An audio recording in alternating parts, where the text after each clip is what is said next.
Puji Tuhan, haleluya. Banyak jiwa-jiwa yang bertobat, menyerahkan diri kepada Tuhan Yesus. Bahkan ada seorang bapak yang dari Aceh, yang dulunya dia tidak percaya Yesus, akhirnya memberi diri kepada Tuhan Yesus. Sesuatu kesaksian yang luar biasa.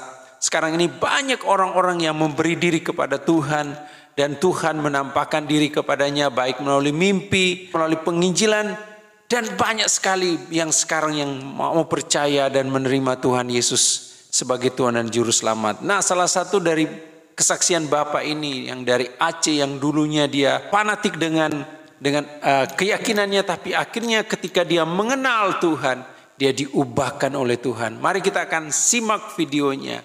Terima kasih, saya Aliuddin bin Zainul Abidin, asal saya dari Aceh. Ya, dari Aceh, saya ini orang Aceh. Saya mempunyai istri orang Betawi, suku Betawi. Kami dari latar belakang lain sebelumnya yang tidak percaya dengan Tuhan, yang anti sekali dengan Tuhan Yesus itu, dengan Yesus itu. Ya, saya tidak suka dengan orang Kristen, saya tidak senang dengan orang Kristen. Ya, itu saya dulu juga dengan istri saya dulu juga tidak suka dengan orang Kristen. Saya dengan istri saya, kami dikaruniai 2 anak, laki-laki dan perempuan. Yang laki-laki sekarang usianya 29 tahun, yang perempuan 28 tahun. Ya, kami dikaruniai 2 anak. Tuhan jaga, Tuhan lindungi kami sampai saat hari ini. Tuhan jaga, Tuhan pelihara sampai saat hari ini. Sebenarnya saya sudah menceritakan bagaimana saya percaya dengan Tuhan di YouTube yang lain. Saya banyak bersaksi di sana. Tetapi tidak salah, hari ini saya menyapa Bapak Ibu, saudara kekasih, dimanapun Anda berada, dan saudara-saudari saya dari latar belakang Muslim, yang memeluk agama Muslim. Saya menyapa Anda. Damai Tuhan Allah Subhanahu wa Ta'ala itu terus menyertai setiap kita dimanapun saat hari ini berada. Di masa-masa COVID-19 ini begitu banyak orang ya jadi cemas, takut, gelisah karena situasi keadaan ini. Ya, saya menyapa Bapak Ibu, saudara kekasih, kiranya damai Tuhan selalu bersama-sama dengan hidup kita. Saya akan sharing lagi sedikit bagaimana saya percaya dengan Tuhan. Dulu saya orang yang tidak percaya dengan Tuhan. Dulu saya anti dengan Tuhan Yesus itu. Kenapa? Karena orang tua saya mengatakan orang Kristen itu orang kafir. Dan orang Kristen itu orang yang tidak diterima di sisi Allah Subhanahu wa Ta'ala. Sampai timbullah dalam hati nurani saya tidak suka dengan orang Kristen. Ya, sudah saya tidak suka dengan orang Kristen, suatu hari ada seseorang menyapa saya, menegur saya, kami terjadi saling tanya jawab antara orang ini, namanya Hadman Budiharjo. Dia orang Jogja, orang Jawa, berjumpa dengan saya di Bandung. Ini waktu itu kami di Bandung, kami berjumpa, ya bertegur sapa. Begitu saya mengetahui dia orang Kristen, sungguh saya tidak suka dengan orang ini. Ada batasan dalam hati pikiran saya ini, saya tidak suka dengan orang Kristen. Saya tidak suka dia. Sudah saya tidak suka, tiba-tiba dia menceritakan tentang Yesus. Coba bayangkan kayak apa sikap hati saya waktu itu. Teman ini menceritakan nama Yesus. Nama Yesus itu nama yang memuakkan dalam hidup saya. Dan nama Yesus itu nama yang menjijikkan dalam hidup saya. Coba bayangkan seperti itu tertanam dalam hati dan pikiran perasaan saya. Entah kenapa. Ya mungkin karena sebelum-sebelumnya di Sumatera saya dengar orang Kristen itu, orang tua saya mengatakan orang kafir. Orang Kristen itu orang yang tidak diterima di sisi Allah Subhanahu wa Ta'ala. Lalu terjadilah tanya jawab. Saya coba bertanya dengan teman ini. Saya tanya begini. Apa pertanyaan saya? Saya katakan Mas. Karena dia orang Jawa, saya panggil Mas. Kenapa orang Kristen itu menyembah patung? Tapi beliau menjawab dengan kasih, kami bukan menyembah patung, tetapi kami menyembah Yesus. Sekali lagi, nama Yesus itu nama yang sungguh tidak saya sukai. Lalu saya tanya, kenapa orang Kristen banyak Tuhannya? Lalu dia menjawab dengan kasih, tidak banyak Tuhan, satu Tuhan, Tuhan Yesus. Dia coba meyakinkan saya, dia katakan, Bapa mengutus anaknya. Waktu saya dengar Bapa itu mengutus anaknya, nggak masuk akal saya. Berarti ada mamanya, ada kakek, nenek, dan saudaranya yang lain. Karena waktu saya di seberang diajarkan Allah itu tidak beranak dan tidak diperanakkan. Bagaimana orang ini mengatakan Bapa mengutus anaknya? Bapa itulah Tuhan sendiri, Bapa Tuhan sendiri, Allah sendiri. Mengutus anaknya Yesus itu Tuhan sendiri. Lewat perantara Roh Kudus itulah Tuhan Allah sendiri. Dalam hati saya bodoh sekali orang ini. Kenapa? Karena banyak Tuhannya. Bapa, Tuhan, Allah, Roh Kudus Tuhan. Ya, Allah itu sendiri, Yesus itu Tuhan. Jadi saya jadi bingung karena saya tidak mengerti. Lalu orang ini menjelaskan dengan sabar, dia terangkan, dia beri ilustrasi seekor semut. Semut kalau mau masuk ke dalam api, kalau kita bendung sebelah kanan, dia akan lari sebelah kiri. Kalau kita bendung sebelah kiri, dia akan jalan di depan. Kalau kita bendung di depan, dia lari ke belakang. Kalau kita ambil semut itu, kita cubit semut itu, lambat laun dia akan mati. Tetapi kalau kita bicara kepada semut, hai kawan, jangan ke situ. Karena kita menjadi semut, sama seperti semut, kita dapat menunjukkan jalan itu. Sekali lagi, saya tidak mengerti. Dia bikin ilustrasi lagi, saya orang Jawa, saya ini orang Jogja. Kalau kau mau pergi ke Jawa, ke Jogja sana, tentunya kau pergi dengan aku. Karena aku orang Jogja. Kau itu percaya dengan aku. Demikian juga kalau aku mau ke Aceh aku akan pilih kau.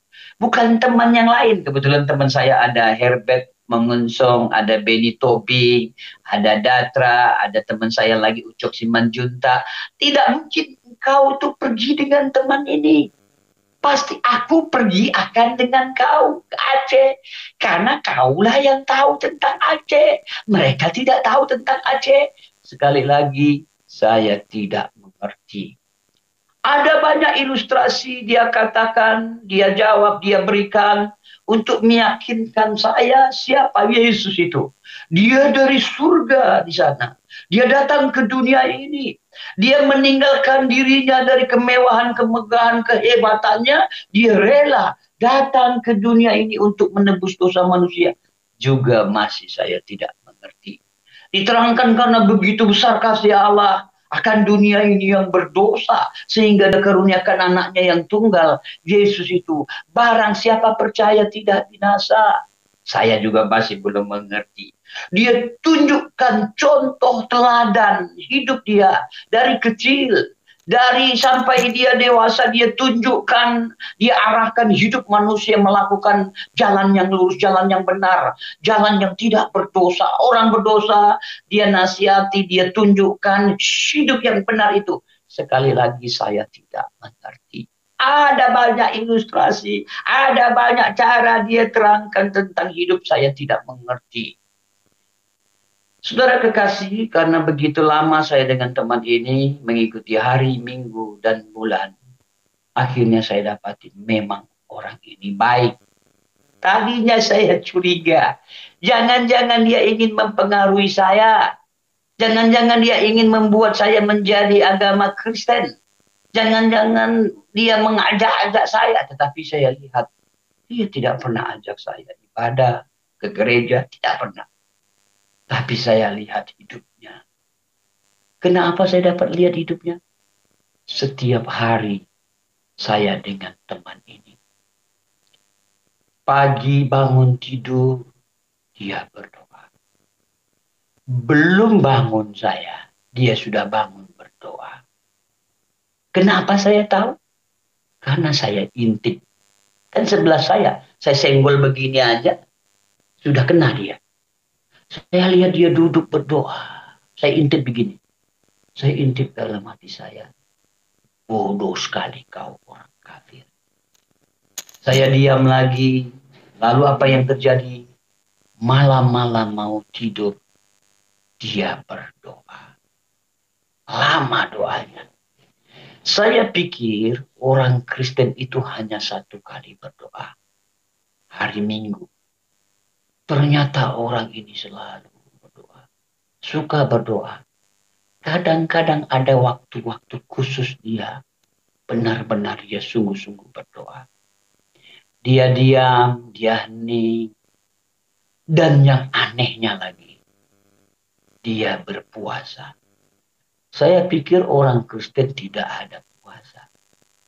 Tapi dia puasa. Siapakah orang ini? Hatman Budiarjo ini? Dia bukan pendeta. Dia bukan penginjil. Dia bukan guru sekolah minggu, bukan. Dia bukan aktivis di gereja menjadi kaum pria, tidak. Tapi orang yang sangat sederhana. Sangat-sangat sederhana. Saya lihat hidupnya setiap hari. Cara hidupnya sangat-sangat sederhana.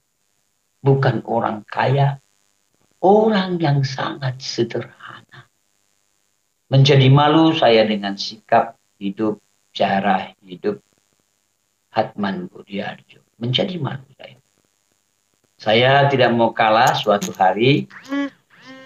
Saya mau sholat. Ya, saya bilang saya sholat. Saya sholat. Allah. Bismillahirrahmanirrahim. Saya pakai surat-surat pendek. Alhamdulillahirabbil alamin. Ar-Rahmanir-Rahim. Maliki yaumiddin. Iyyaka na'budu wa iyyaka nasta'in. Shiratal mustaqim. Shiratal ladzina an'amta 'alaihim ghairil maghdubi 'alaihim waladdallin.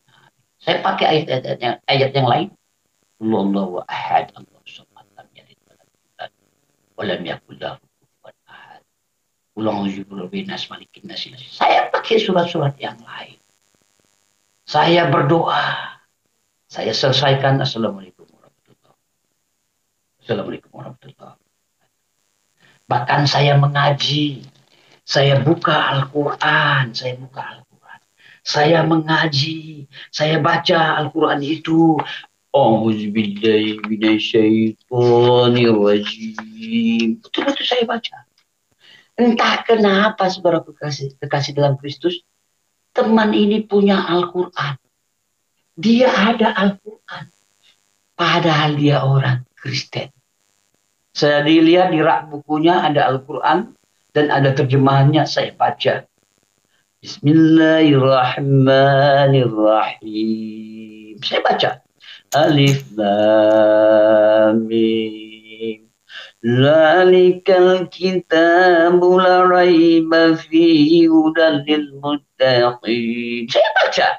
Alladzina yu'minuna bil. Saya baca begitu. Saya baca terus. Saya nikmati baca. Saya baca surat yang lain. Saya baca ayat-ayat yang lain. Saya baca. Seperti saya menikmati saya bacaan itu. Pertanyaannya, apakah saya merasakan Tuhan? Apakah saya tahu Tuhan? Apakah saya mengerti Tuhan? Bapak Ibu yang kekasih, saya selalu diintimidasi dengan dosa. Dosa saya yang saya lakukan. Terintimidasi saya, tertuduh saya setiap hari. Dan dosa yang sedang saya lakukan. Seperti menuduh dalam pikiran hati dan perasaan saya. Saya banyak dosa. Dan saya condong jatuh dalam dosa. Dan saya memohon ampun kepada Tuhan. Saya katakan setiap hari. Ihdinas siratal mustaqim. Siratal ladzina an'amta 'alaihim ghairil maghdubi 'alaihim waladdallin. Tunjukilah aku ke jalan yang lurus. Jalan yang diridhoi oleh Engkau ya Allah bukan jalan yang sesat. Tunjukilah aku ke jalan yang lurus. Setiap hari saya meminta, tunjukilah aku ke jalan yang lurus. Teman ini mengatakan amal soleh kita, kebaikan kita tidak bisa menyelamatkan kita. Tetapi masih juga saya tidak mengerti. Tidak bisa ditebus dengan korban binatang apapun. Juga saya tidak mengerti. Lambat laun karena saya banyak dengan teman ini, saya lihat hidupnya. Hidupnya. Dia baik. Dia ramah. Perkataannya. Cara hidupnya. Teman ini tidak banyak, tidak pintar berbicara. Dia bukan orang yang pintar sekali berbicara. Dia orang sederhana. Seperlunya dia berbicara. Tapi saya lihat hidupnya. Lihat orang kafir yang saya anggap kafir. Yang saya anggap hina. Yang saya anggap rendah sekali. Orang ini menunjukkan hidup itu. Baik, ramah, tulus. Jadi bingung saya dengan orang ini. Karena banyak waktu, setiap hari saya lihat dia baik dengan saya. Dia baik dengan teman-teman saya yang lain. Kebetulan teman-teman saya cukup nakal ya. Hidup banyak gak berkenan ya. Dan teman saya, Hatman Budiarjo ini tahu. Teman saya ini gak benar. Tapi dia sabar. Dia selalu menyapa teman saya kalau berjumpa. Ya. Dia selalu berbuat baik dengan teman saya. Karena saya tahu. Dia datangi teman saya. Mata kepala saya sendiri melihat. Dia baik dengan teman saya. Kebetulan teman saya ini orang-orang Kristen. Dia beragama Kristen. Ya, tapi mungkin ke gerejanya agak kurang-kurang. Ya, sungguh-sungguh dengan Tuhannya juga tidak. Saya tidak tahu sekarang bagaimana dengan teman-teman saya ini. Tapi Hatman Budiharjo ini sangat baik. Dan saya perhatikan dengan tetangga. Dia bertemu dengan ibu-ibu, saya lihat dia nyapa ibu-ibu. Begitu ramah. Banyak teman-teman yang lain saya lihat dia sapa begitu ramah. Kalau saya naik bis ada bis Damri ya dari Jatinangor menuju ke Pati Ukur Bandung itu dia bersikap selalu baik, ramah, tulus. Saya suka orang ini. Saya katakan dengan Tuhan begini, ya Allah ya Rabbi, kenapa kau jumpakan aku dengan dia? Aku suka orang ini. Aku senang dia. Kenapa? Karena dia ramah. Tapi aku tidak suka agamanya. Agama Kristen. Aku tidak suka dengan orang Kristen. Orang Kristen akan masuk ke dalam api neraka. Jahanam. Yang saya tahu itu. Dan saya klaim, saya bilang sama Tuhan. Ya Allah ya Rabbi. Kasihan kali kawan ini. Dia akan masuk ke dalam api neraka. Jahanam. Saya katakan, kasihan kawan ini. Padahal saudara kekasih dalam Kristus, kawan inilah, teman inilah yang kasihan kepada saya. Tetapi dia tidak tunjukkan, tapi dia buktikan dengan hidup. Dia mengasihi saya, dia membantu saya, ya. Dia bersama dengan saya, apa yang salah dia bantu, dia coba arahkan, ya. Ada pikiran saya, dia arahkan, dia bicara. Dia terangkan tentang Nabi, dia terangkan tentang Yesus itu. Lama-lama jadi menarik saya. Saya lihat luar biasa orang ini. Tetapi sekali lagi, dalam hati nurani saya, kasihan sekali kawan ini. Tiba-tiba saya diam, suatu hari saya duduk diam, teringatlah dengan kebaikan teman ini. Saat saya dengan dia, saya rasakan persahabatan. Saya rasakan persaudaraan. Saya rasakan kasih. Saudara kekasih, saya butuh kasih. Saya butuh saudara. Saya butuh sahabat yang baik. Terhadap yang saya katakan kafir ini. Hatman Budiarjo yang kafir. Saya katakan kafir ina ini. Saya dapatkan kasih. Saya dapatkan persahabatan. Saya rasa dia tidak pernah menuduh saya. Tetapi hidup dia contohkan berbeda dengan saudara saya. Terkadang saudara sekandung saya bisa menghakimi saya. Bisa menghakimi saya. Teman saya bisa menghakimi saya. Dan teman-teman saya yang lain di Aceh, di Sumatera, di Medan, tidak saya dapatkan seperti orang ini. Padahal dia ini tidak pernah kenal saya. Dia tidak pernah tahu saya. Dia baru berjumpa. Tapi dia tunjukkan hidup ini. Bahkan saya dapati dia tidak pernah takut dengan saya. Apa buktinya? Suatu hari saya tinggal di kamarnya. Dia mau pergi kuliah. Dia tinggal kamarnya. Bayangkan di dalam kamarnya itu ada sesuatu. Ini yang menarik sekali. Dia punya celengan berat sekali. Celengan dia koin-koin berat sekali. Ya. Celengan itu banyak. Kalau saya bawa lari, saya bawa kabur, sudah tidak takdir. Mau cari saya di mana? Mulai bingung saya. Kenapa orang ini baik sekali? Kenapa di dunia ini ada orang sebaik ini? Baik sekali saudara dikasih Kristus. Itulah membuat saya bingung. Dan saya diam. Tiba-tiba saya menangis. Mengingat kebaikan orang ini saya menangis. Ternyata di dunia ini masih ada orang yang sangat baik. Satu contohnya, Hatman Budiarjo ini. Mungkin banyak sekali orang yang baik, mungkin ribuan, bahkan jutaan. Tapi salah satunya dia yang saya lihat. Baik sekali. Saya menangis. Saya menangis terharu dengan dia baik kepada saya. Waktu saya menangis, pikiran saya, hati perasaan saya, Tuhan tunjukkan siapa diri saya. Saya manusia yang selalu berdosa. Condong mau buat dosa. Dosa yang saya lama, yang sudah lupa di belakang saya. Yang saya sudah tidak ingat. Dan dosa yang saya ingat. Dan dosa yang sedang saya jalani. Tuhan nampakkan. Saya dapat melihat dengan jelas. Saya berdosa. Saya condong jatuh dalam dosa. Dan saya menangis. Betul-betul menangis. Dan Tuhanlah memberi pengertian kepada saya. Tidak mungkin saya bisa ditebus dengan korban apapun.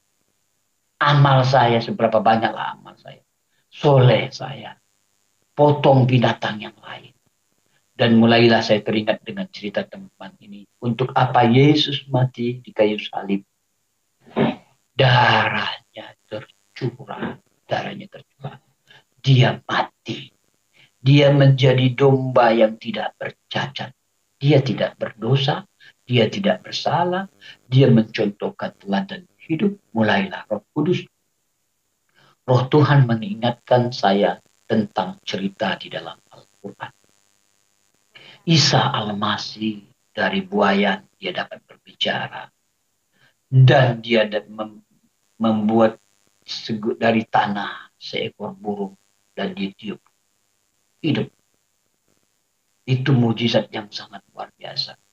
Orang sopak, orang kusta disembuhkan. Orang buta dijelitkan. Orang tuli mendengar. Orang mati dibangkitkan. Teringat saya berarti sama. Dan tiba-tiba saya menangis. Karena saya menangis. Kenapa saya menangis, saudara kekasih? Teringat saya dengan dosa saya. Banyak sekali dosa saya. Seperti bercermin saya. Karena banyak dosa saya menangis. Karena saya menangis, saya tutup mulut saya. Tiba-tiba.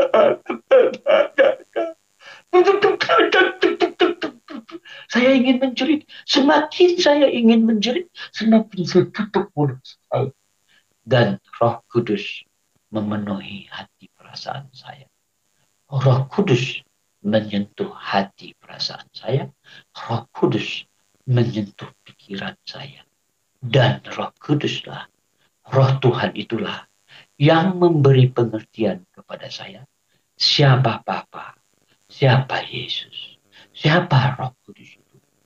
Dan saya akuilah Tuhan Yesus saat ini, detik ini, aku yakin dan percaya Engkau Yesus Tuhan dan Rajaku. Mulai saat itulah saya akui Yesus Tuhan dan Raja dalam hidup saya. Mulai saat itu saya senang, saya gembira.